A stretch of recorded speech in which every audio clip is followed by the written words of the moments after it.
మాది సిరిసిల్ల ప్రాంతం, సిరిసిల్ల వేములవాడ ప్రాంతం. మా నియోజకవర్గం కేటీఆర్ నియోజకవర్గం. అక్కడి నుంచి వచ్చేసినాం.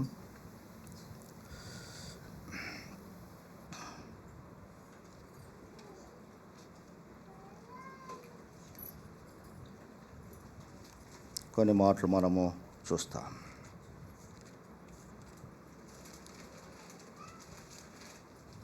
ఫిలిప్పీలకు రాసిన పత్రిక 3వ అధ్యాయము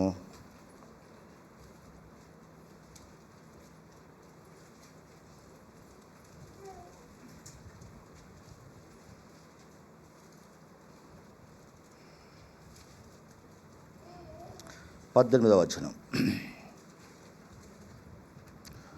ఫిలిప్పీలకు రాసిన పత్రిక 3వ అధ్యాయము 18వ వచనం. అనేకులు నడుచుకొనుచున్నారు, వీరిని గూర్చి మీతో అనేక పర్యాయములు చెప్పి ఇప్పుడు నువ్వు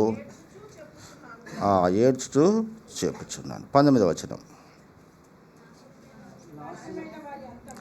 నాశనమే వారి అంతము, వారి కడిపే వారి దేవుడు, వారు తాము సిగ్గుపడవలసిన సంగతులు యందు అతిశయపడుచున్నారు. చాలు. ఇక్కడ చూస్తూ వస్తున్న మాటలు అపోస్తులైన పౌలు, కొంచెం సౌండ్ పెడతారా? అపోస్తులైన పౌలు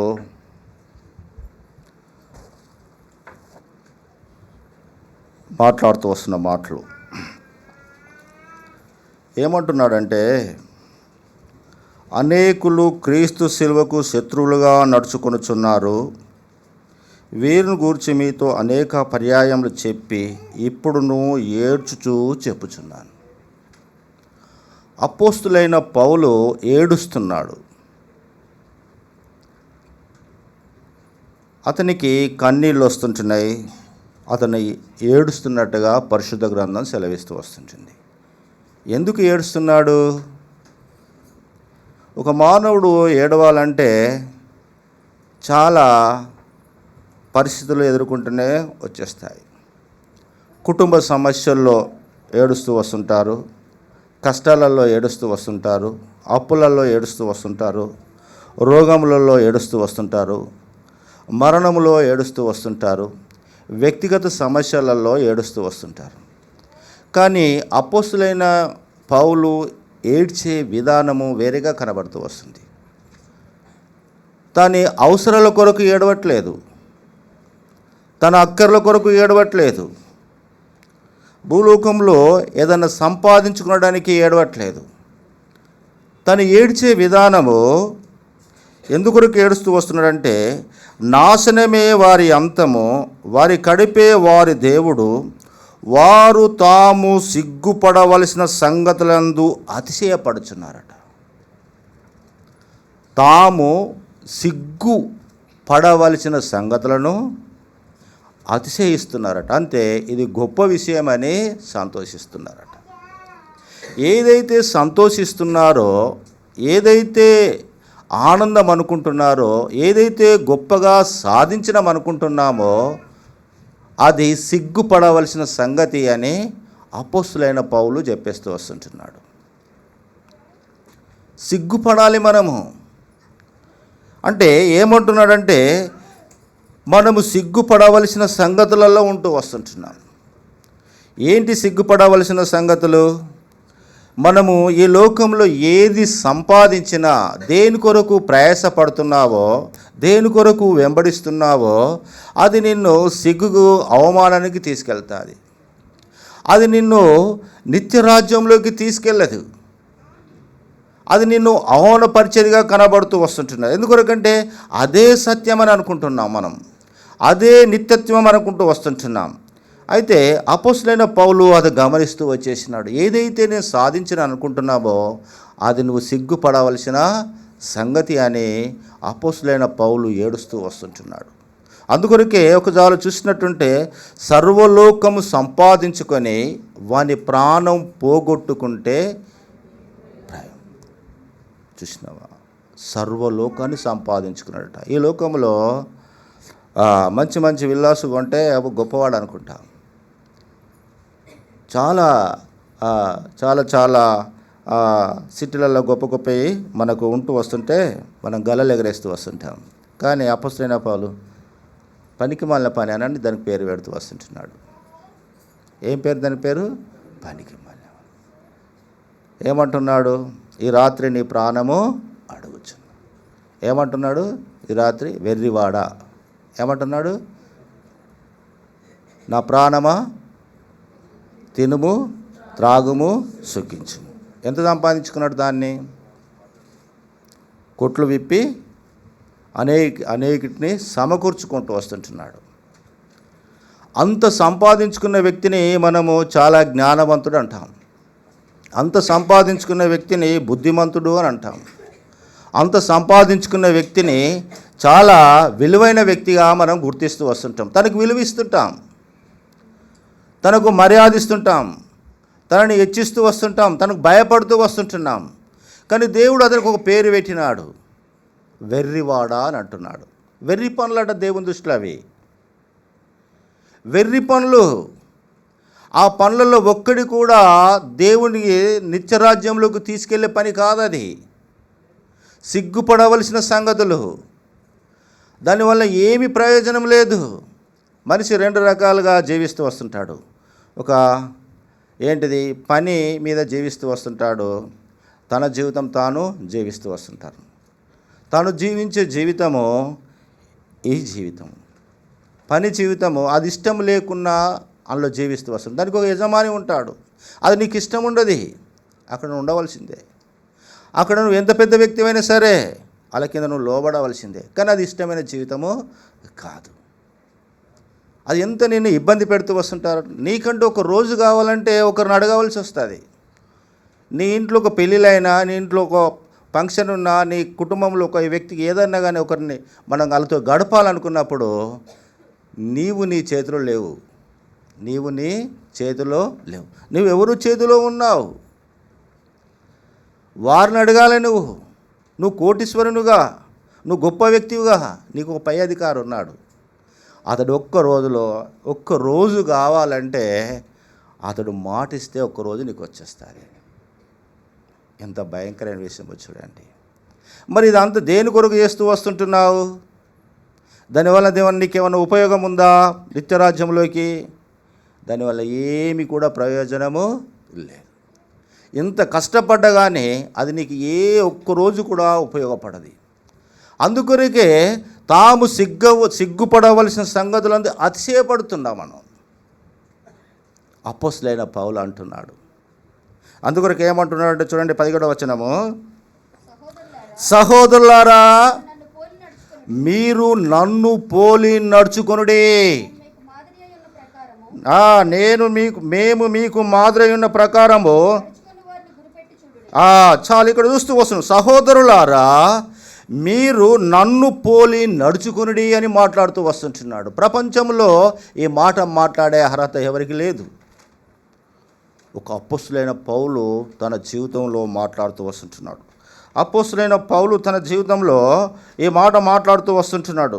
ఇక్కడ చూస్తూ వస్తుంటాం. అతడు ఎటువంటి వాడో ఇక్కడ కనబడుతూ వస్తుంటుంది. అతడు ఎటువంటి వ్యక్తి మనకు బైబిల్ పరిచయం చేస్తూ వస్తుంటున్నది. అతడు ఎలాంటి వాడు, ఎలాంటి స్థితి గలవాడు ఇక్కడ చూస్తూ వస్తుంటాం.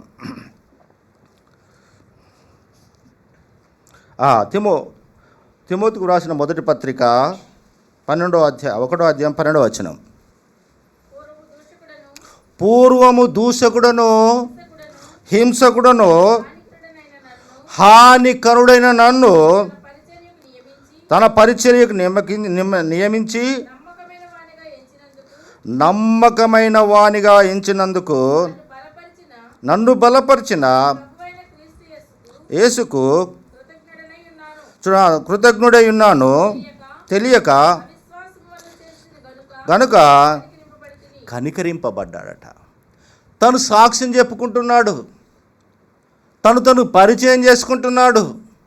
తన స్థితి ఏందో తెలియస్తూ వస్తుంటున్నాడు. పూర్వమట దేవుణ్ణి ఎరగకముందు, దేవుణ్ణి ఎరిగినాక పూర్వము దూషకుడట, దూషించేవాడు, మంచి మాటలు మాట్లాడేవాడు కాదు.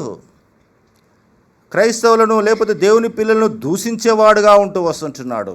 ఇంకేమంటున్నాడంటే హింసకుడు, హింసించేవాడు. ఒక్క మంచి లక్షణం లేదు ఇతని దగ్గర, ఒక్క మంచి లక్షణం లేదు. కానీ ఆపోజిట్ వాళ్ళకి ఇది చాలా మంచివాడు. దేవుని పిల్లల్ని హింసించట్లో ఆ తెగకు చెందినవాడు ఇతడు చాలా తెలివిపరుడు, చాలా జ్ఞానవంతుడు, మన పక్షాన పోరాడుతున్నాడని అతనికి మంచి సాక్ష్యం ఉంది. అందుకొరకు తను బలపరుస్తూనే క్రైస్తవులను హింసించడానికి, దేవుని పిల్లలను నష్టపెట్టడానికి తను ఎంతగానో ప్రయాణం చేస్తూ వస్తుంటున్నాడు. అతడు ఒక్కడు వెళ్ళలే, తనకెంతో సపోర్టుగా ఉంటూ వస్తున్నాడు, గొప్పవాడుగా కనబడుతూ వస్తుంటున్నాడు. ఆ పనులన్నీ చాలా చక్కగా కనబడుతూ వస్తుంటున్నాయి, చాలా విలువైన పనులుగా కనబడుతూ వస్తుంటున్నాయి. ఒక చట్టాన్ని కాపాడే వ్యక్తిగా కనబడుతూ వస్తుంటున్నాడు. అది తెలుసుకున్నాడు. అది తెలుసుకున్నాక తనేందో తెలుసుకున్నాక ప్రభు దగ్గరకు వచ్చినప్పుడు పూర్వము నేను దూషకుడును అని తెలుసుకున్నాడు. ఆ స్థితి మంచిది కాదు, ఆ జీవితం మంచిది కాదు. ఏ జీవితం అయితే మంచిది అనుకున్నాడో, ఏ స్థితి అయితే మంచిది అనుకున్నాడో ఆ స్థితికి ఆ పేర్లు పెట్టేస్తూ వస్తుంటున్నాడు. నేను దూషకుడను. ఏమంటున్నాడు? నేను దూషకుడను, హింసకుడు, ఇంకేమంటున్నాడమ్మా? హానికరుడు. ఈ 3 లక్షణాలు కలిగిన వ్యక్తి, ఈ 3 లక్షణాలు కలిగిన వ్యక్తిని అతడు మాట్లాడుతూ వస్తున్న మాటలు అతని నోట్లో నుంచి పరిశుద్ధ గ్రంథంలో తన గురించి తెలియస్తూ వస్తుంటున్నాడు. అతడు ఎటువంటి వాడో తెలియస్తూ వస్తుంటున్నాడు. ఆ ఎటువంటి వ్యక్తో ఈ ఫిలిప్పీ రాసిన పత్రిక 3వ అధ్యాయం 17వ వచనంలో ఏమంటాడు? సహోదరులారా, మీరు నన్ను పోలి నడుచుకొనండి. ఎవరు చెప్పగలుగుతారమ్మా ఈ మాటలు? నన్ను పోలి, తనను పోలి నడుచుకోవాలట. తన దగ్గర మనల్ని పోలి నడుచుకోవాలనుకుంటే ఏముంటుంది? మనల్ని పోలాలంటే మన భర్తను పోలి నడుచుకోవాలనుకున్నాం అనుకో, అతను పోలి నడుచుకోవాలంటే, భర్తను పోలి నడుచుకోవాలంటే ఒక్క మంచి లక్షణం లేదు, అంత ఫేకే. మన పిల్లల్ని అడుగు, మీ నాన్న లెక్క నేను బ్రతకాలనుకుంటున్నాడా? గదం లెక్కలేక బతకాలను. అబద్ధికుడు, మోసగాడు, సరైన రీతిలో మందిరానికి రాడు, సరైన రీతిలో ఆరాధన చేసుకోడు, సరైన రీతిలో ప్రార్థన చేసుకోడు, నటన. అతను పోలి మనం నడుచుకోగలుగుతామా? నన్ను పోలి నడుచుకున్నాడని నా పిల్లలకు నేను చెప్పగలుగుతానా? నన్ను పోలి నడుచుకోతాను నా భర్తకు నేను చెప్పగలుగుతానా? నన్ను పోలి నడుచుకోరని నా పిల్లలకు నేను చెప్పగలుగుతానా? ఒక్కడి కూడా మనం చెప్పలేము. మన అర్హతనే లేదు.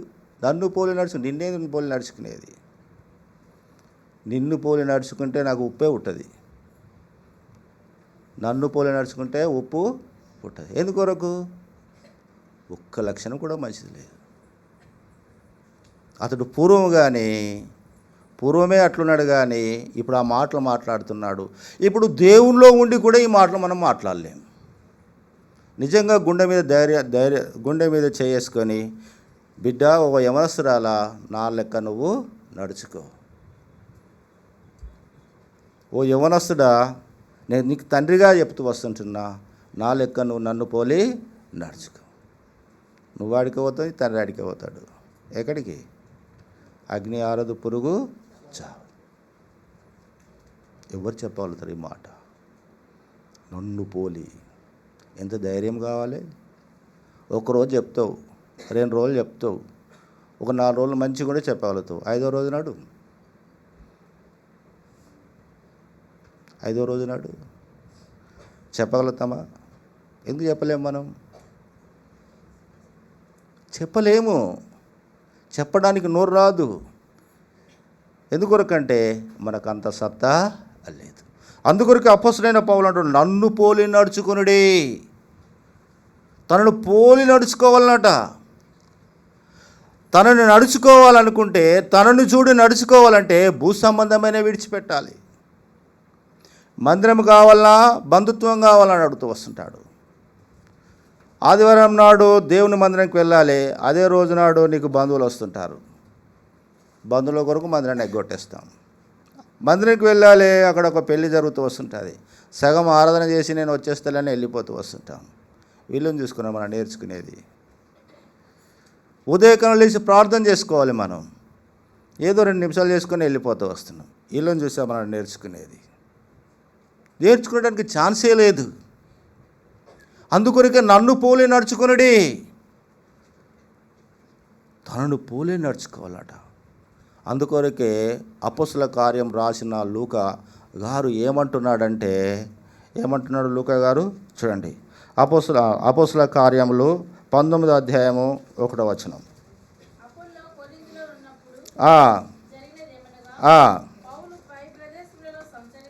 సంచరించి ఎఫెసునకు వచ్చి శిష్యులను చూసి ఒక్క నిమిషం నేను చదువుతా. అది కాదు. అపోస్తల కార్యములు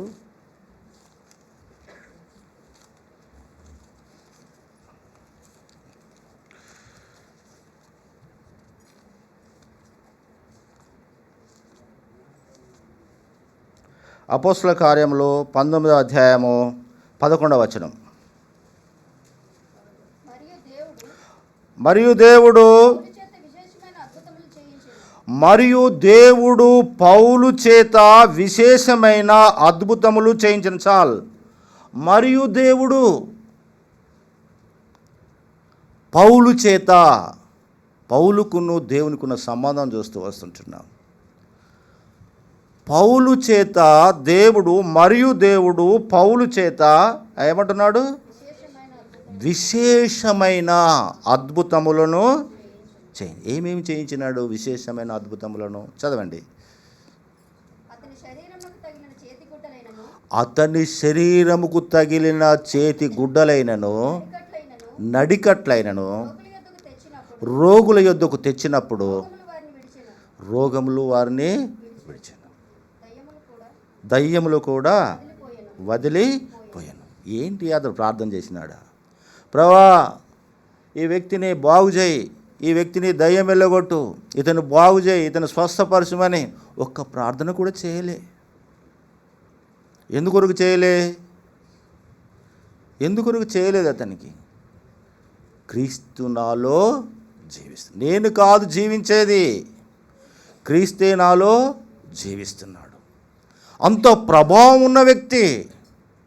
అతని చేతులు ఏ గుడ్డకైతే తగులుతాయో ఈ గుడ్డ తీసుకెళ్ళి రోగి దగ్గర పెడితే బాగైపోయినాడు. ఎంత ప్రభావం ఉందో చూడండి అతని శరీరంలో.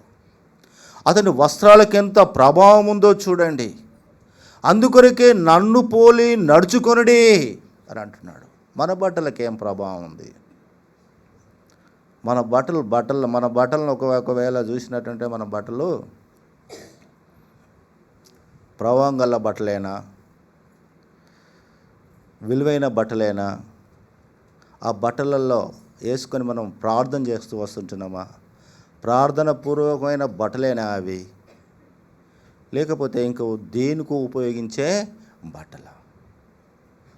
బట్టలకు కూడా దేవుడు ప్రభావం ఇస్తాడండి. ఒక దైవజనునికి తాకిన వస్తువులు చాలా ప్రభావం గలవి అవి. ఎందుకొరకంటే అతడు మోకాళ్ళ మీదున్న గడిపిన జీవితం అది. అందుకొరకే నన్ను పోలి నడుచుకొనుడి అని మాట్లాడుతూ వస్తుంటున్నాడు. అందుకొరకు ఒక వ్యక్తిని చూస్తూ వస్తుంటాము. 2 రాజుల గ్రంథము 5వ అధ్యాయము 20వ వచనం. 2 రాజుల గ్రంథము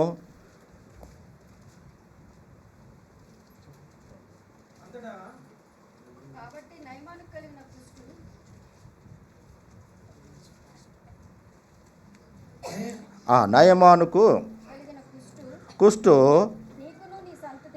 నీకును నీ సంతతికిని సర్వకాలము చాలు చెప్పగా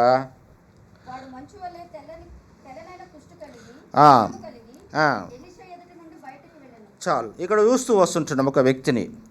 కాబట్టి నయమానుకు కలిగిన కుష్టు నీకును నీ సంతతికిని సర్వకాలము అంటియుండును. కాబట్టి నయమానుకు కలిగిన కుష్టు నీకును నీ సంతతికిని సర్వకాలము అంటియుండును. ఒక కుష్టు తీసుకొచ్చుకున్నాడు ఇతడు. తను కాదు, తన కుటుంబాన్ని కూడా తీసుకొచ్చుకున్నాడు. ఎందుకు వచ్చేసింది కుష్టు? ఈ నయమ ఈ ఈ కుష్టు, ఈ నయమానుకు కలిగిన కుష్టు ఇతనికి ఎట్లా వచ్చేసింది? నయమాను పారేలిళ్ళలో వదిలిపెట్టినాడు. కానీ ఇతడు, నయమానికేమో తనకే ఉంది కుష్టు, కానీ ఇతడు తను తీసుకున్నాడు, తన కుటుంబానికి కూడా తీసుకున్నాడు. ఎందుకొరకు తీసుకున్నాడు? చూడండి, 20వ వచనం, 5:20. అంతటా దైవజనుడైన ఎలీషాకు గేహాజీ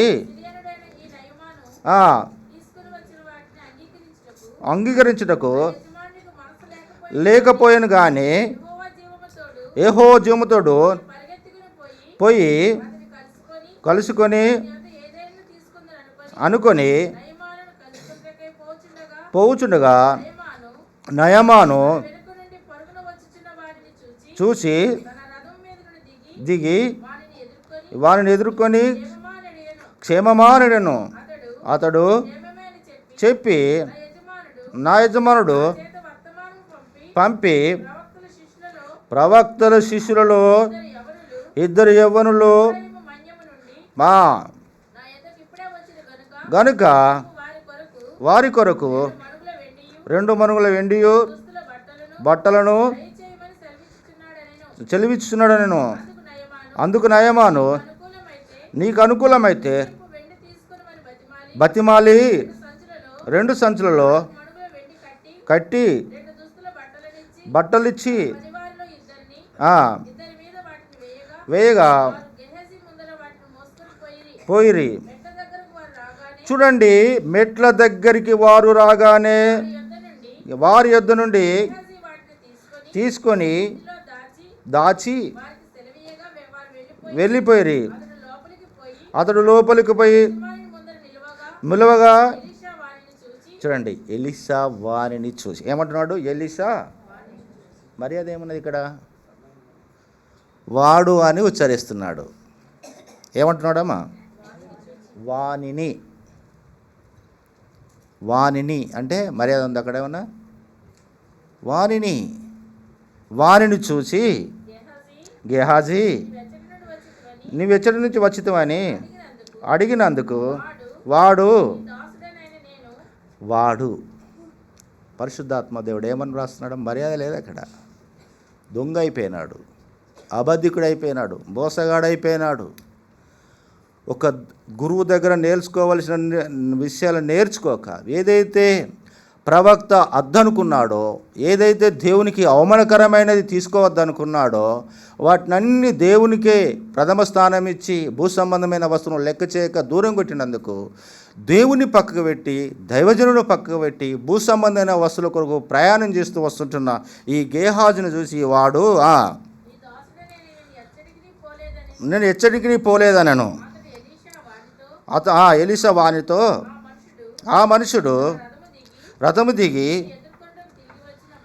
నిన్ను ఎదుర్కొనకు తిరిగి వచ్చినప్పుడు నా మనసు నీతో కూడా రాలేదా? ద్రవ్యమును, వస్త్రములను, వెలువ చెట్ల తోటలను, ద్రాక్ష తోటలను, గొర్రెలను, ఎడ్లను, దాసులను. ఇది అతను హృదయములో ఉన్నదంతా చెప్పేస్తూ వస్తుంటున్నాడు.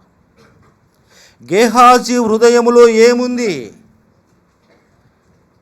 ఎలీషా వెంబడి వేయినప్పుడు దేవుని దగ్గర ఎలీషా ఎలా ప్రార్థన చేస్తూ వస్తుంటున్నాడు, దేవుడు చెప్పిన మాటలు ఎలా వింటున్నాడు, ఎలా ప్రయాణం చేస్తున్నాడు, సంగతులన్నీ చూస్తూ వచ్చినాడు. కానీ ఒకటి కూడా నేర్చుకోలే. నన్ను పోలి నడుచుకున్నాడు. గేహాజీ ఎలీషా దైవజనుని చూసి ఒక్కడి కూడా నేర్చుకోలే. ఏం నేర్చుకున్నాడు? దైవజనుడు ఏదైతే అద్దనుకున్నాడో, ఏదైతే అవసరం లేదనుకున్నాడో, నా దేవుని యొక్క స్వస్థత దానికి రేటు కట్టే ఆ స్థాయి భూలోకంలో ఎవరికి లేదు. ఆ స్వస్థతకు, ఆ ఆరోగ్యానికి, ఆ విలువైన ఆ దానికి రేటు కట్టేది ఎవరు లేదని నువ్వు తీసుకెళ్ళు, అది అవసరమే లేదని పంపిస్తే ఆ అవసరం లేని దాని కొరకు గేహాజీ పరిగెత్తినట్టుగా చూస్తూ వస్తున్నాం. తన హృదయంలో భయంకరమైన ఆశలు ఉన్నాయి. అందుకొరకే తను చెప్తూ వస్తుంటున్నాడు. ఏమని చెప్తూ వస్తుంటున్నాడంటే చూడండి, చూద్దాం. వస్త్రములను, ఒలివ చెట్ల తోటలను, ద్రాక్ష తోటలను, గొర్రెలను, ఎడ్లను, దాసదాసులను సంపాదించుకున్నట్టుకు ఇది సమయమా? నువ్వు ఏం సంపాదించుకోవాలనుకుంటున్నావు? ఎందుకొరకు ప్రయాసపడుతూ వచ్చేసినావు? ఏది అద్దో అదే సంపాదించుకున్నాడు. సిగ్గుపడవలసిన విషయాలలో అతిశయిస్తూ వస్తుంటున్నాడు. తోటలు నాటుకోవాలనుకున్నాడు, గొర్రెలు సంపాదించుకోవాలనుకున్నాడు, దాసీలటి ఇతడు యజమానిగా ఉండాలనుకున్నాడు. కింద తనకు దాసులు కావాలంటే నేను ఒక్కరిని ఎన్ని రోజులు ఉండాలి ఇది దైవజనుని కింద? అతడు నాకు యజమానుడై ఉన్నాడు, నేను అతనికి దాసునైనా, నాకు కూడా దాసులు కావాలని తన ఆలోచన. నేను ఎన్ని రోజులు ఇదని ఎంబడి తిరగాలి? ఏమొస్తుంది? మంచి తోటలు, పశువులు, గొప్ప ధనవంతుడిగా మంచి మంచి వస్త్రాలు ధరించుకొని ఒక చాలా సెటిల్ అయిపోతాను అనుకుంటూ వచ్చేసినాడు. దాని వెనుక కుష్టున్నదనే సంగతి అతనికి తెలియదు. పాపం దేవాది దేవుని యొక్క ఆత్మ కలిగిన వ్యక్తి చూసినట్టుగా హృదయములో ఆంతర్యములో ఉన్న సంగతులన్నీ తనకు తానే చెప్పేస్తూ వస్తుంటున్నాడు. ఇది సమయమా? సిగ్గుపడవలసిన సంగతులలో అతిశయిస్తూ వస్తుంటున్నాడు. అందుకొరకే ఒక్కడి కూడా నేర్చుకోలేదు అతడు. ఒక్కడి కూడా దైవజనుడి దగ్గర నేర్చుకోలేదు. ఏం నేర్చుకున్నాడంటే అతన్ని విడిచిపెట్టి అబద్ధమాడి ఏమంటున్నాడు చూడండి, ఇప్పుడే ఎఫ్రాయిం మన్యం నుండి నా యుద్ధకు ఇప్పుడే వచ్చిన ఏమనొచ్చిన ప్రవక్తల శిష్యులో ఇద్దరు యవ్వనులు. ఉత్తగా చెప్తలేడు ఇతడు, ఒక కథలతో వచ్చేసిన ప్రవక్తల శిష్యులలో ఒక ఇద్దరు యవ్వనులు వచ్చినారని ఒక కథ చెప్తూ వస్తున్నాడు. ఇచ్చేసేసినాడు. అయితే ఒక్కడి కూడా నేర్చుకోలేదు. శాపం తీసుకొచ్చుకున్నాడు. తను మాత్రమే కాదు, ఆ కుష్టు తన వంశానికి తీసుకొచ్చినట్టుగా చూస్తూ వస్తుంటున్నాం. భయంకరమైన పరిస్థితుల్లో ఇక్కడ ఉంటూ వస్తుంటున్నాడు. ఇంకో వ్యక్తిని చూసి మనము వెళ్ళిపోదాం. లూకాసు వార్త 19వ అధ్యాయము. లూకాసు వార్త ఈ వ్యక్తిని చూసుకొని మనము ముగించుకుందాం, ఒప్పుకుందాం. లూకాసు వార్త 19వ అధ్యాయం రండి, మొదటి నుంచి. ఆయన సంచరించు ప్రవేశించి దాని గుండా పోవుచుండెను. సుంకపు గుత్తదారుడైన ధనవంతుడైన చూడండి, ఇతని గురించి పరిచయం చేస్తూ వస్తుంటుంది దేవుని వాక్యం. అతడు ఎటువంటి వాడంట? సుంకమును వసూలు చేసేవాడుగా కనబడుతూ వస్తుంటున్నాడు. అతడు ధనవంతుడై ఉన్నాడు, అతడు పొట్టివాడై ఉన్నాడు.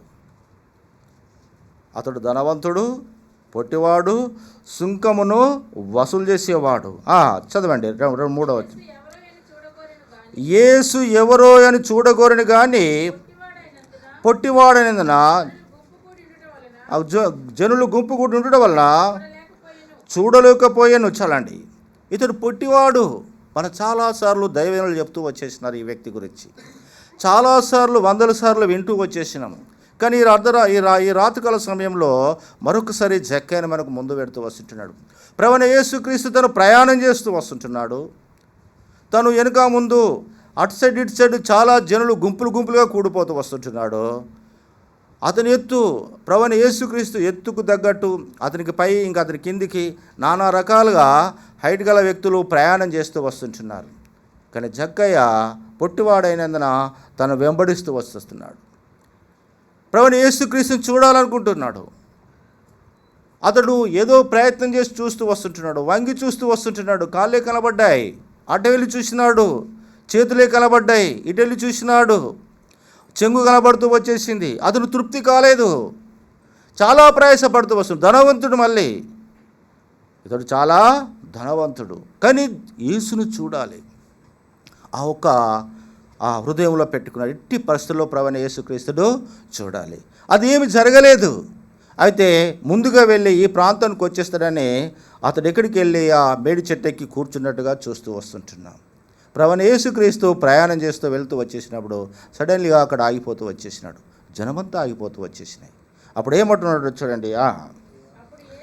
అప్పుడు యేసు ఉండను కనుక పరిగెత్తి ఎక్కెను. వచ్చినప్పుడు కన్నులెత్తి చూసి, జక్కయ్య త్వరగా దిగుము, నేడు నేను. ఇది జక్కయ్య చూస్తే చాలు అనుకుంటున్న వ్యక్తి ఎప్పుడైతే కాళ్ళను చూసినాడో అతనికి తృప్తి కలగలేదు, చేతులు చూసినాడో తృప్తి కాలేదు, తన బట్టలను చూసినాడో తృప్తి కలగలేదు, తనని ముఖాన్ని చూడనట్టుగా చూస్తూ వచ్చేసినాడు, అతను తృప్తి కలలేదు. అసలు నాకేమవసరం ఇతను చూడడము, ఇతనితో నాకు పని ఏంటి, నాకు చూస్తేంది చూడకపోతేంది అని అతడు తన పనులలో వెళ్ళిపోలేదు.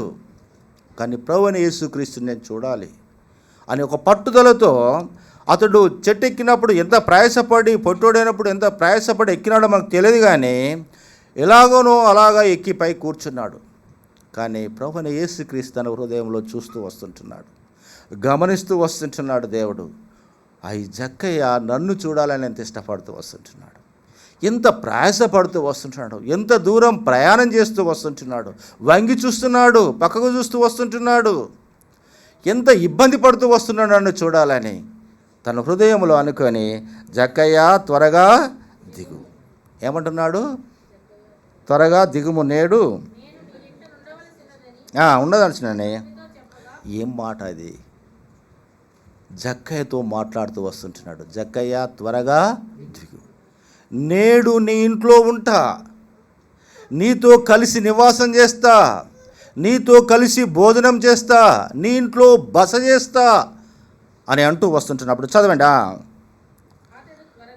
త్వరగా దిగి చేర్చుకునేను. అందరూ అది చూసి, ఈయన పాపి అయిన మనుషుని యొద్ద బస చేయ వెళ్ళనని చాలా సనుగుకొని. చూడండి, ఇతని సాక్ష్యం చూస్తూ వస్తుంటున్నాం. ప్రభువైన యేసుక్రీస్తు జక్కయ్య ఇంట్లోకి వెళ్ళడం ఎవరికి ఇష్టం లేదు. అతడు పాపి, దుర్మార్గుడు, దుష్టుడు, అన్యాయస్తుడు, అక్రమంగా డబ్బు సంపాదించుకున్నవాడు, అక్రమంగా అన్యాయంగా డబ్బు సంపాదించుకొని భూములు జాగలు చాలా ప్రదేశాలలో కొనుక్కొని ఒక గొప్ప స్థాయిలో ఉంటూ వస్తుంటున్నాడు, చాలా గొప్ప స్థాయిలో ఉంటూ వస్తుంటున్నాడు.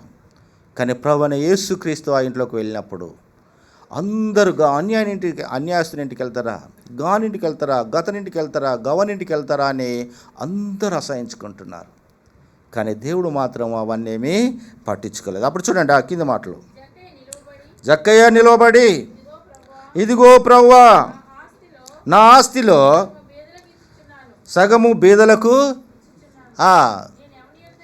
నేను ఎవని యొద్దైనను అన్యాయముగా తీసుకుని నీడల చెల్లించునని ప్రభుతో చెప్పాను. నన్ను పోలి నడుచుకున్నది. ప్రభువైన యేసుక్రీస్తుని చూసినాడు, తనను చూసి నడవాలని ఇష్టపడుతూ వస్తుంటున్నాడు. మారిపోయింది జీవితము. బీదలకు సగం ఆస్తి ఇచ్చేసినాడు. ఆ ఊరిలో ఎంతమంది ఉన్నారో బీదలు, వాళ్ళందరూ పిలుచుకున్నాడు, లెక్క పెట్టేసినాడు. బీదలు ఎంతమంది ఉన్నారో వాళ్ళందరూ తీసుకొచ్చేసి మనిషికి తల ఇంత భూమి వ్యవసాయం చేసుకోమని చేస్తూ వచ్చేసినారు. వాళ్ళు భయపడుతూ వచ్చేసినారు. ఏంది జక్కయ్య అన్యాయంగా సుఖం తీసుకున్నాడు, భూములు ఇవ్వడం ఏంటి, నాకు ఎకరం ఇవ్వడం ఏంటి, నాకు ఎకరం ఇవ్వడం ఏంటి, నాకు పావు ఎకరం ఇవ్వడం ఏంటి, అసలు అన్యాయంగా ఇవ్వడం, ఊరికే దానం చేయడం ఏంటి ఆ మనిషి, అసలు అన్యాయంగానే వాళ్ళ దగ్గర డబ్బులు తీసుకున్నాడు, వీళ్ళ దగ్గర డబ్బులు తీసుకున్నాడు, సుంకం బలవంతంగా వసూలు చేసి ఇప్పుడు ఊరికే ఇస్తున్నాడు ఏంటని ఆశ్చర్యపోతూ వస్తున్నాడు. నిజమా అని అనుకుంటూ వచ్చేసి అందరిని పిలిచి, నువ్వు వద్దునుకో, ఇది సేద్యం చేసుకో, ఇది నువ్వు ఇట్లా చేసేసుకోమని చాలామందికి ఇచ్చేసినారు. చాలా సంతోషం ఆ పట్టణం అంతా, ఆ గ్రామం అంతా సంతోషంతో ఉంటూ వచ్చేసింది. జక్కయ్య భూములు వస్తున్నాడు, జక్కయ్య పేదవాళ్లకు జాగలు ఇచ్చేస్తున్నాడని చాలా సంతోషపడుతూ వచ్చేసినారు. ఎవరి దగ్గర అన్యాయంగా తీసుకున్నానో వారికి 4 అంతలు ఇచ్చేసినాడట. ఒక ఆమెను పిలిచేసినాడు, నేను జక్కయ్య రమ్మంటున్నంటే అతడు దాసులు వెళ్ళి పట్టుకొచ్చేసినారు. అయ్యా, నేను మొన్ననే ఉన్న అన్ని డబ్బులను కట్టేసినా నేనేం బాకీ లేను అని భయపడుతూ వచ్చేసింది వాకిట్లా. అమ్మ నువ్వు లోపలికి రమ్మని అన్నాడు. నిజమే, నీ దగ్గర నేను అన్యాయంగా 1000 రూపాయలు తీసుకున్నా, ఆ 1000కి ఇగో 4000, ఈ 5000 తీసుకొని వెళ్ళిపో. ఆమె భయపడుతూ వచ్చేసింది. ఏంటి జక్కయ్య అన్యాయంగా 1000 రూపాయలు తీసుకున్న వ్యక్తి 4000 తిరిగి ఎట్లా ఇచ్చేస్తూ వస్తుంటున్నారు. అట్లా అందరికీ ఇచ్చేసినారు అన్యాయంగా. ఆమె జ్ఞాపకం లేని కూడా వాళ్ళు డబ్బులు 4 అంతలు ఇచ్చేస్తూ వచ్చేసినారు. ఊరందరూ సంతోషంతో ఉంటూ వచ్చేసినారు. నాకు డబ్బులు నాకు వాపసు వచ్చేసినాయి, నా డబ్బులు నాకు కాకుండా ఇంకా 4 అంతలా ఎక్కువ వచ్చేసినాయి. నన్ను పోలి నడుచుకుని ప్రభువైన యేసుక్రీస్తును చూసి తన భూలోక సంబంధమైన ఆస్తులను విడిచిపెట్టి ప్రభువైన యేసును వెంబడిస్తూ వచ్చేసినాడు. తనను పోలి నడుచుకున్నట్టుగా చూస్తూ వస్తుంటున్నాం జక్కయ్య. కానీ గేహాజీ ఏం చేస్తూ వచ్చేసినాడంటే, దేవుని దగ్గర ఉండి దైవ సేవల దగ్గర తిరుగుతూ దేవుని యొక్క సత్యాలను అనుభవిస్తూ అవన్నీ నేర్చుకోక లోకం వైపు వెళ్ళి భూ సంబంధమైన వస్తువులు సంపాదించుకొని భూములు తోటలు సంపాదించుకోవాలని కుష్టి తీసుకొచ్చుకున్నట్టుగా చూస్తూ వస్తుంటున్నాం. మనమేం తీసుకొచ్చుకుంటున్నాం? ఈ 2020 సంవత్సరంలో ముగిసిపోతూ వస్తుంటుంది. మనమేం చేసుకుంటూ వచ్చేసినాం? జ్ఞాపకం ఉంచుకోండి, నువ్వు దేన్ని వెంబడిస్తూ వస్తుంటున్నావు? నన్ను పోలి నడుచుకున్నాడని నీ కుటుంబానికి చెప్పగలుగుతావా? అసలు మనము ప్రభువుని చూసి నడుచుకుంటున్నామా? ఒకసారి చూసినట్టుంటే కుక్క తన వాంతికి తిరిగినట్లు, కడగబడిన పంది బురదలో పొరిగినట్టు అని మాట్లాడుతూ వస్తుంటండి. కుక్కనట ఏం చేస్తుందట, తినదంతా ఎక్కడి పోయి కక్కేస్తుందట. ఈ రోజు నుంచి నేను మంచిగా ఉంటానని. ఆకలి అయినప్పుడు మళ్ళీ ఏం చేస్తాడట, కక్కిన దగ్గరికి వెళ్ళి తినేస్తుందట. మనము కొత్త సంవత్సరంలో ప్రతి సంవత్సరం నేను ఇది చేయని కక్కేస్తాం, అన్ని కక్కేస్తాం, ఇక మంచిగా ఉంటామని. ఒక నెల రోజులు కాగానే ఏదైతే పాపం అని మనం వదిలిపెట్టేస్తామో, ఏదైతే మనం వద్దనుకుంటామో దాన్నే మనము తినేస్తూ వస్తుంటున్నాం. ఒకనాడు చనిపోతూ వస్తుంటాం. ప్రభు మనల్ని మన పిల్లల ముందట మన పాపాన్ని చూపిస్తూ వస్తుంటాడు. మా నాన్న ఇంత మంచోడు, మందిరానికి వెళ్ళేవాడు, బైబిల్ చదివేవాడు, దేవునికి తీర్పు ముందట మనం ఉంటూ వచ్చేసినప్పుడు నీ జీవితం నీ పిల్లల ముందట చూపిస్తూ వస్తుంటాడు. ఒక గ్రంథం విప్పగానే నీ జీవితం అంతా, నీ భార్య, నీ పిల్లలు, నీ సేవకులు అందరూ కళ్ళు పూసుకుంటారు. ఇటువంటి నన్ను అనుకోలేదు. భార్య జీవితం చూపిస్తూ వస్తుంటారు. పిల్లల ముందట మనం చేసిన అక్రమాలు, మన పాపాలన్నీ దేవుని యొక్క తీర్పులో మనం చేసిన ప్రతిదీ కూడా మన పిల్లల కూడా బయట పెడుతూ వస్తుంటారు. మన రహస్యంగా చేసిన ప్రతి పాపమును దేవుడు ఒకనాడు మన లెక్కలోకి తీసుకొస్తుంటాడు. తల్లిదండ్రులు చేసిన ప్రతి పిల్లలు కూడా ఈ భూలోకంలో ఎవరైనా సరే, ఎంత గొప్ప వాళ్ళైనా సరే, మన చిట్టా విప్పినప్పుడు మన రహస్య జీవితం అంతా బట్టబయలుతూ వస్తుంటుంది. అయ్యో, నా పిల్లలు నేను మంచిగా పెంచుతుంది కదా, నా పిల్లలు ఇటువంటి వాళ్ళు కాదు కదా అని నువ్వు అనుకోవచ్చు. కానీ మన జీవితం అక్కడ కనబడుతూ వస్తుంటుంది. ఇది చివరి రోజు, ఇది చివరి 25వ రోజు. ఈ పాప జీవితాన్ని ఇక్కడికి పులి స్టాప్ పెట్టేసి ఒక నూతన జీవితం మనం పొందుతూ వస్తుంటున్నాం. జక్కయ్య లాంటి జీవితము అన్నీ విడిచిపెట్టేసినాడు. మొత్తం విడిచిపెట్టి ప్రభువైన యేసుక్రీస్తును సంపాదించుకున్నాడు. గేహాజీ దేవుని విడిచిపెట్టి భూమిని సంపాదించుకున్నాడు, కుష్టి తీసుకొచ్చుకున్నాడు. మరి మనమేం తీసుకొచ్చుకుంటున్నాం? మన మోకాళ్ళ మీద ఉండి కొన్ని నిమిషాలు మన దేవుని సన్నిధిలో మనము ఒప్పుకొని విడిచిపెడదాం. రండి.